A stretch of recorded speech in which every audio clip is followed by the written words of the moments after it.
There is a secret formula to success that no one has told you about. And frankly, no one wants you to know this, especially the gurus online. This formula is how you take control over your own life, how you create your own path, and you will become successful, guaranteed. And best of all, you will achieve it your way, according to your own definition of success. When you apply this formula, you will no longer do what society wants you to do, or what the millionaire gurus online tell you to do either. You will let go of all the really unrealistic expectations that just set you up for failure. Getting that engineering degree isn't going to make you rich. Buying that influencer course isn't going to make you successful. Doing that particular diet or that particular workout program isn't going to get you in shape. This is me speaking from experience here. If you're a little bit skeptical, good. Question everything. But please keep an open mind. What I'm about to tell you is a formula for success that I did not derive by some mathematical proof, but instead by noticing the patterns I have read in books. Flow by Mihaly Csikszentmihalyi, The Art of Impossible by Kotler, Effortless and Essentialism by Keown, and multiple other finance books. I have observed this formula in all the successful people who inspire me. Dan Coe, Chris Williamson, Soojung, Mihaly, Derek from Veritasium. And this formula even applies to any of your favorite athletes as well. And get this, hard work is only one variable of the formula, and it's not even the most important. So let's start there, shall we? Effort is the hard work variable of the equation. And being an engineer, I have to tell you the definition of work. Work is the amount of force that you apply to move an object a certain amount of distance. In our equation, you can think about the force as the intensity at which you work. And you can think about displacement as the progress you have made in your tasks. The more intensely you work and the more you get done, the harder you have worked. Makes sense, right? Most people only consider the effort factor in success. And that's pretty understandable, to be honest. There is a harsh truth in this. Anyone who has achieved anything has only done so by putting in an extraordinary amount of hard work. This is true. But it also leads people to believe that effort is the only factor in success. But that couldn't be more wrong. This is called survivor bias. Because what you do not see is the countless amount of people who tried equally as hard and didn't make it. Think about talent as your initial conditions. Talent is the gifts you were given at birth. Soojung was gifted with elite genetics for bodybuilding. Without them, he wouldn't have become Mr. Olympia once, let alone 6 times. But do not misunderstand this. This doesn't mean that Chris didn't put an extraordinary amount of work into his physique. He clearly did. But he made the most of the gifts he was given. Another classic example is basketball. If you're like me and you're 5'7", then making it as a pro basketballer is going to be very difficult. If Usain Bolt was born with a higher percentage of slow twitch muscle fibers, then he wouldn't have become the fastest man on the planet, regardless of how hard he trained. Leverage is all about working out what's going to push the mission furthest from the least amount of work. It's like the saying, I can't remember who said it, but it goes along the lines of, give me a lever long enough and a place to stand, and I'll be able to move the world.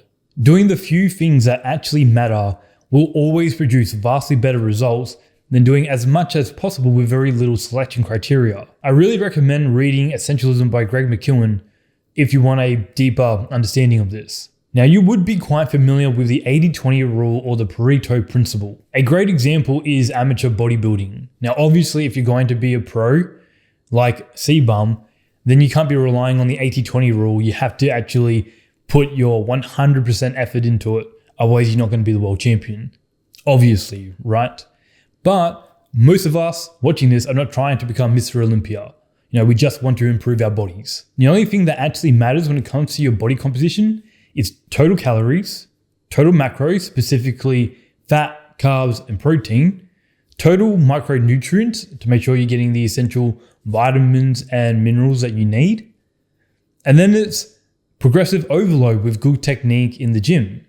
If you do this, you're going to make gains, and you're going to make gains pretty quickly. Don't pay so much attention to all the little things that don't actually make much difference at all, like the particular foods that you eat, or the particular workout program that you do, or even the particular exercise selections that you choose.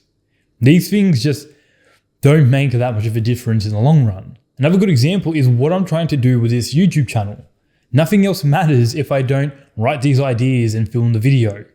Nothing else does. So that's where 80% of my attention is going. Randomness is a luck factor in the equation.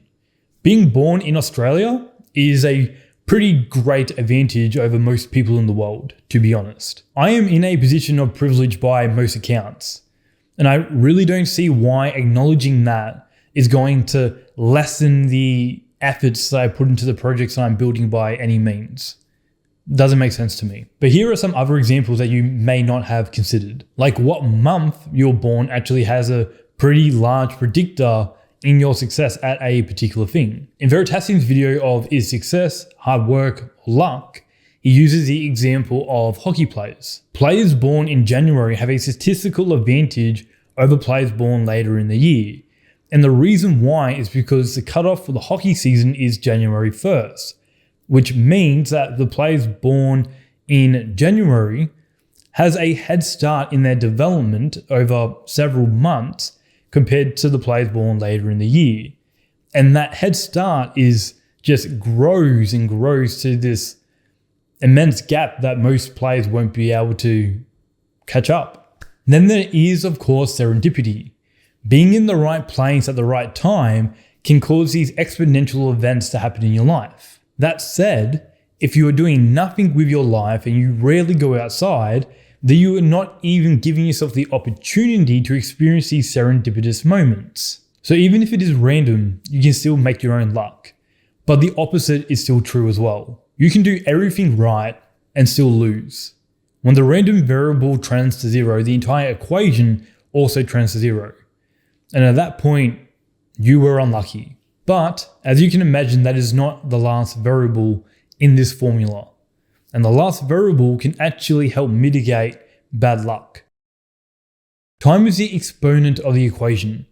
The longer that you stay in the game, the more likely you are to achieve your goals and win. After reading Rest by Soojung and The Art of Impossible by Stephen Kotler, I believe there are two major components that contribute to your longevity in the game more than anything else. The first is motivation. Despite what people tell you, motivation is actually far more important than discipline.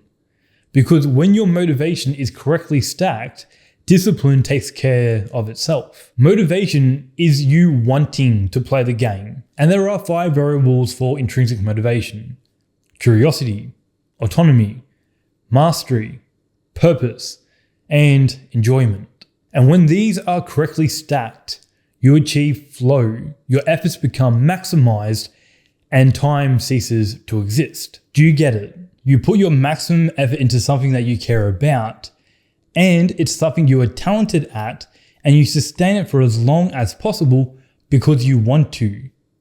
That's how effort becomes effortless. That's how you crush your goals and blow past everyone else. But you need to stay in the game.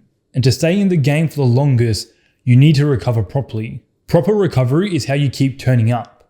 And don't underestimate recovery, because sometimes recovery can be the highest leverage thing that you can do. Sleep and taking deloads are one of the best levers that you can pull for bodybuilding. Take time to relax and let that systemic fatigue clear. Do no more work than what you can recover from is a fantastic rule from Effortless. And so this is our equation for success. Do you notice anything familiar about the equation?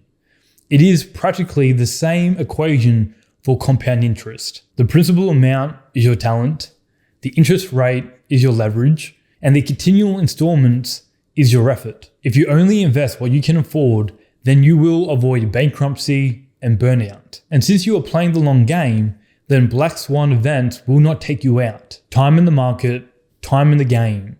That's what matters. And if you stay in the game for long enough, the 8th wonder of the world will do what it does. It takes trial and error to know what game you want to play. What are you talented at? What do you enjoy? Try new things, experiment, make mistakes, and iterate. And eventually, you will reach your own definition of success. At least, that's my theory. So that's all for today, my friends. This was actually quite a cool video to make. I enjoyed it. And if you want the written version of these ideas, then you can find them in my newsletter. Link is in the description. I generally send them out 1 week before I send the video out, so you'll get early access, if you want to call it that. But yeah, thanks for being here. I appreciate you, and I'll see you in the next video. Bye.